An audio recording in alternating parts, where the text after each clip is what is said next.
my name is Michael, and I'm a research manager for Hype Society at the University of Edinburgh. I'm also a postgraduate student. My interests lie mostly in socio-technical systems, systems where you get together the technological innovation, the technology, and the social parts, the people. Hyperloop is an amazing example of one such system because it combines something that we haven't had before, a technology, innovative technology that we have yet to build fully, and a lot of social challenges, because putting a Hyperloop into reality, putting it on the ground and making sure it transports people does not only depend on how well we engineer this thing, but also how well we integrate it into society. Do we care for something that goes this fast? Do we care for something that might be more environmentally conscious? Maybe we do, maybe we don't. We'll get to these questions from a presentation. So let's get to it. Well, before I start talking about Hyperloop, I would like to give you a brief introduction because perhaps some of you haven't heard about it. Well, it's supposed to be a pod about the size of a train carriage that runs through a tube that is mostly depressurized, and therefore there is almost near vacuum in the environment. This is so to get rid of all the air resistance that you usually have with other modes of transport. Because there is no air in the tube, and because the pod is supposed to levitate on tracks, it's supposed to be super fast. And it's supposed to go up to 700 miles per hour, which for the more European of you is about 1100 kilometers per hour. It's also supposed to have low energy consumption. And that's mainly because it's supposed to be mostly electrical, almost all electrical, and therefore also able to run on mostly renewable energy. And lastly, what we do know today is that we don't have troubles with the technological part of things, but mostly with how to construct and how to regulate Hyperloop. Well, this is an example of a pod, of a full-size pod designed by Hyperloop 1. This is one design. It's not certain it's going to be the final one, but it's one of the designs. And this is a tube that should run ideally through all of the UK, in which you would have the pods running around and whizzing at really fast speeds. Well, why should you care? Why should you care that we have something so fast on the ground that we can travel at 700 miles per hour? Well, let me introduce you, or let me just go briefly back in history to 18th century and see how much improvements in mobility, in new modes of transport, meant for the life, social and economic life in Britain. In 18th century, you could get a stagecoach from the center of London to about the edges of London. You can see a very small circle around London. That's how far you would get in about an hour using a stagecoach. A century later, in 19th century, using early railway system, you would get just outside of London. What this meant is that you could have access to many more people at the same time, which meant you could trade faster with more people. You could, enrich your trades. Yet again, a century later, with modern railway, we would get almost up to Birmingham. And connecting London and Birmingham in this short period of time means connecting two significant economic centers in the UK, once again just facilitating more trade and more economy. Now, with the proposed suggestion of high-speed railway, which has run over budget and has been delayed so many times, you would get in an hour of time just beyond Birmingham. It reduces the current travel time from London to Birmingham, which is about 1 hour 13 minutes, to about 48 minutes. That's great. However, imagine what could Hyperloop do. In an hour-long journey using Hyperloop, you would get all the way up to Scotland, all the way up to Edinburgh.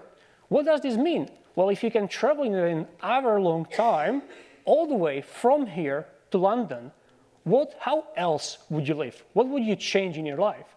Well, perhaps you could get a job in London and still live in Edinburgh, because you could travel there and back every day. And it would be almost the same as you travel today, let's say just behind Edinburgh. Well, I know what you're saying. You're saying that most of this is just imagine, propose, suggested. Nothing's real yet. And fair enough, that's right.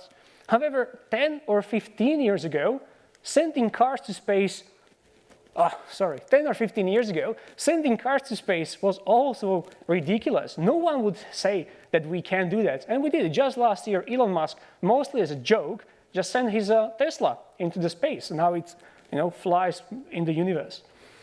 Well, my point is that for things like Hyperloop, which involve a lot of new, innovative technologies and new modes of thinking, new modes of being, momentarily we have to suspend our disbelief. We have to believe in ourselves for long enough just to chip away at our dream to make it into a reality.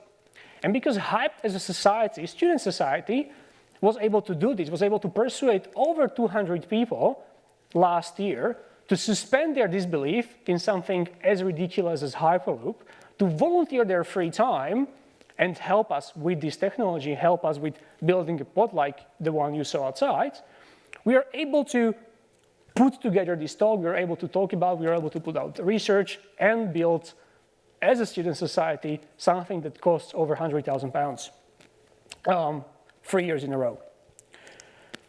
We have 3 teams. One of the teams is research team. That's the one I'm representing today. We concern mostly about commercial implementation of Hyperloop. The second one is technical team. We will have Gonzalo, my colleague, talking about it just after me, and they are mostly concerned about building the actual pod and thinking about how to make it more efficient, run faster, and be safer. And lastly, we'll have Dipti talking about outreach team, which is mostly interested in how to get new young generation interested in STEM, in engineering, in math, more specifically in Hyperloop. Well, going back to Hyperloop itself, what kind of opportunity does it present for the UK? Looking at the current suggestions, current proposals, we have the high-speed railway that's been suggested back in 2000s, should have been built by now. Now it's been delayed to 2025. At the end of the day, we know that the railway system, at least here in the UK, is outdated. We all like to complain about it. Every one of us has had at least one train cancelled or delayed. We all know how much it costs to travel by train in the UK. Even High Speed 2 proposes only small improvement at a really high cost. And that's a problem. We know that we already struggle to meet demand for all the passengers, for all the people who want to commute within the UK. Aviation, on the other hand, is one suggestion, can transport a lot of people. However, it has a huge amount of greenhouse gas emissions, and expanding this mode of transport means bringing climate change a little bit closer. And that's exactly the opposite of what we should be doing right now. Hyperloop, however, what could do is, because it's a new mode of transport, it could alleviate these problems. It could alleviate the capacity restraints. It also has the potential to replace short-haul flights, such as the one that you take from Edinburgh to London some of the time. One of the other industries that Hyperloop could significantly revolutionize is the shipping industry. Because you know exactly, because it's on demand, you have a single pod whizzing through the tube, you know exactly when it left, when it's going to arrive. There is no congestion in the tube because there are nothing else in the tube. You would be able to create a system of more synchronized and intelligent transport networks and movement of cargo. You could also satisfy more the I want it now, the next day delivery needs and wants that many of us already have, being spoiled by mostly Amazon lately. However, we also know that Hyperloop would mostly only be for high-value, small-size cargo because it has limited capacity. You can't really put any 20 to 40-foot containers, which essentially rule the global shipping industry. That's how you usually get all the cargo from China or overseas. So we can't really fit that into Hyperloop, and that's why I'm saying it's mostly going to be only for really high-value cargo, which is still small in volume. That's why many think that Hyperloop is one piece of puzzle in a large network that could be created around the next generation shipping industry, which includes drones for the last mile delivery, and which would include Hyperloop for much faster, same-day delivery, even if the thing that you ordered is in London. So where does all this demand come from? Well, we know 3 facts. We know that there is rapid increase in number of commuters. We know that this is mostly because there is huge cost of living in the city centers. That's why many of people, even though they work in the center of London or center of Edinburgh, live more on the outskirts and choose to commute because it's so much more affordable. But that in turn creates congestion, and that in turn puts more greenhouse gas emissions into the atmosphere. The two proposed suggestions, the one is the high speed that we already talked about, over budgets, delayed, and the second one, Hyperloop, pose some improvements. And right now, I would argue that Hyperloop seems like a more optimal solution for the problems that we're facing right now. So, can Hyperloop transform UK economy? Well, looking back to 2012, when Elon Musk wrote his paper on Hyperloop, we know some of those things that he wrote are not true. One of the things that is not true is that it's going to cost a lot more than £12.5 million per mile of Hyperloop. We also know that ticket costs won't be much cheaper than the ticket costs of today's intercity railway system. And we also know that Hyperloop still poses problems of low capacity, although that is dependent on the precise integration of what we really built and how it's going to look. However, what Hyperloop does, or could do, is it could redefine the relationship between time and distance. And why? Well, because if you can bring people and services from London to Edinburgh in under an hour, you essentially make UK a smaller place. You make UK into a single economic zone where it's much easier to trade across cities, across longer distances, and now suddenly a lot more people live in Edinburgh and work in London or the other way around. What are the challenges and limitations? There are some, and we know about them. One, creating Hyperloop regulation. We know that this is a big, big headache. How are we going to regulate it? Is it going to have the same status as aviation? We don't know. Everything up to the future.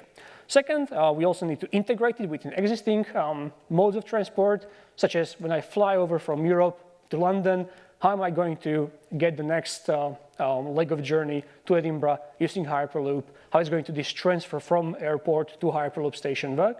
And lastly, land permissions, big problem. How are we going to get all the people to give us permissions to build on their land, because this needs to be built in idealized where it's going to be built across the whole of the UK. Imagine a single, mostly straight track from London to Edinburgh. We need permission for all that used land. Well, is Hyperloop socially and economically feasible? That's a difficult question. We know that it's economically feasible because we've run many of the projections and there is all the research on that. However, is it socially feasible?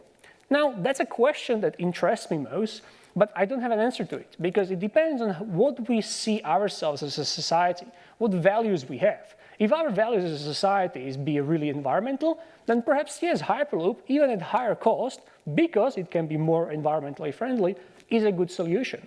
If our concerns are mostly operational and we really want the biggest bang for our buck, most efficient, then we perhaps have to stay with combustion engines for the next 10 years.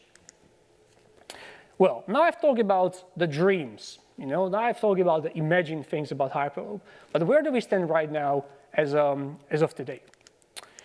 Well, there are 3 test tracks built, in which you can run real-size pods. One of them is in California, one of them is in Nevada, and one of them is in Toulouse. Early projections say that passenger operations should begin in about 2025, break even in about 10 years of time, and we know that technology is not a big issue, and the biggest issues are concerning rights of way, which are land permissions and regulations. There are 2 tracks in pipeline. Yeah, that's a pun, not a very good one. 2 tracks. One is in United Arab Emirates from Abu Dhabi to Dubai. It should be operational. The first 10-kilometer journey should be operational for Expo 2020, and it should introduce significant travel time reduction for about 1.5 hours to 12 minutes, which is a good reduction given that you have to travel all that an hour and a half through desert. The second one is a track in India from Mumbai to Pune. It has been granted official infrastructure status, which is really good because that makes it much more feasible. That makes the government itself is interested in using this in their planning. It's scheduled for 2024, and it should bring about 6-fold reduction in travel time from about 3 hours to 25 minutes. And we also know that over the 30 years, or the next 30 years, if it's built, it's going to bring about $55 billion in benefits. So these are to the travel ecosystem. Well, the basics of Hyperloop, we know these things. It's focused on fixed point medium to long range travel. And that's why it has potential to replace medium haul flights, medium and long range passenger trains, and medium and long range bus and car transport. Beyond the basics, we know that it's going to expand commuting possibilities, such as the one living in Edinburgh, working in London. And it will also have knock-on effects on other modes of transport, such as in relation to ticket prices, demand, and what other modes of transport are going to be able to offer services. Well, maybe airplanes will have to step up their game if Hyperloop is introduced. Maybe they will give us more leg space. Who knows? Likely not. They never do. And beyond the beyond, these are the things that we don't know that we don't know. And there are definitely some things here, some things that are going to just spruce up as we get closer to the reality of Hyperloop. From my perspective, what's most important here is flexibility. We have to be flexible in terms of how we approach it, how we build it. If we're willing to make trade-offs, if we're willing to build a track, unseemly perhaps track, across the whole of the UK, then we can reap the benefits. If we're not willing to do that, then perhaps we won't ever have Hyperloop. Because at the end of the day, you need that land. You need to build it somewhere. And this is something that perhaps interests some of you, as many of you will travel for work. How it's going to reimagine the business trip? Well, it's going to expand your business opportunities. It's going to make your services available faster and further. And it will also make travel arrangements, it will also make redundant staying overnight in places where we travel. Because if you travel to London and have to stay there overnight, and perhaps if you have a young child or are a carer, you can't do that. Now, if you have Hyperloop and you can just go back to Edinburgh at the end of your workday and still make it for dinner, it enables a lot more people to take up opportunities that otherwise would be unavailable to them. And my last question to you is that if distance was not an issue anymore, where would you expand your business next? I thank you for your time. These are our social media. Stay up to date. We post regular updates about what we do. And these are our sponsors. I would like to thank all these guys, without whom we would not be able to be here, because it costs a lot of money to build these spots. I would also like to thank Edinburgh International Conference Centre for hosting these events. And if any of you would like to sponsor us for the next year, then please come and talk to me. We're always looking out for sponsors. Thank you very much.